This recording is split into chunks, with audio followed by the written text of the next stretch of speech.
They say that New York is a melting pot.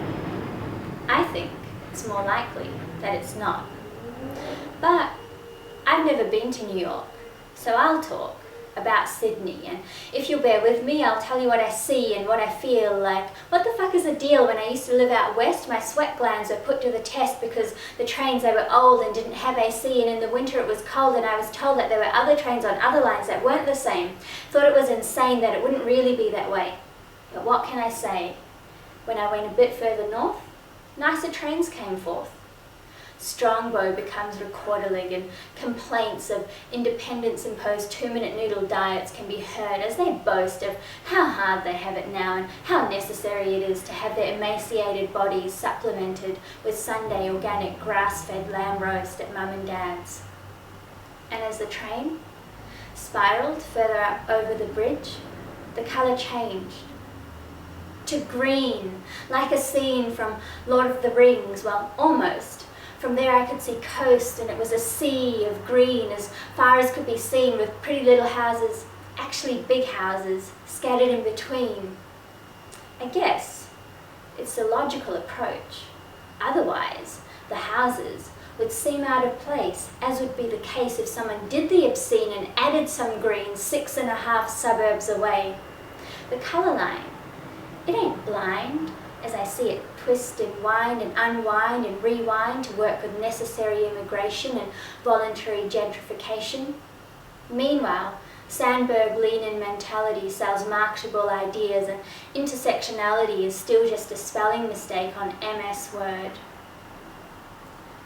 Stuck with unreachable, low expectations, the ultimate suffocation of discrimination. Wow! Your English is really good.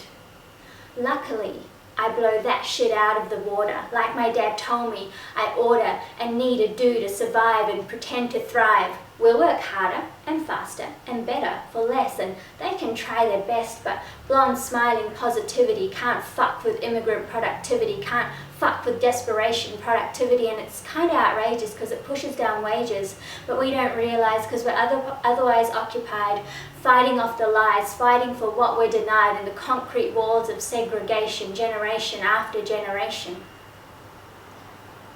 Maybe we should be what we're not. Maybe we should dive on in, right into the pot. And what the fuck is a melting pot anyway? Well, it's hard to say, but we're more than half water, so that order give us a clue. We'd be soup, and if we were mostly white, we'd cleanse out those exotic delights and be an amazing inspiration, a product of committed blind assimilation.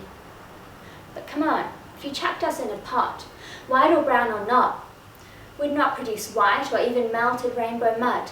Instead, we'd all be red and passionate and dangerous and laced with each other's blood. Yet here we are, leaning into change, trying to rearrange representation, diversity cards chosen without hesitation.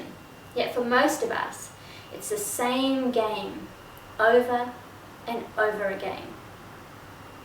There's no end to this conversation. I was just after genuine integration, not compulsory assimilation sandwiched in white picket fence segregation.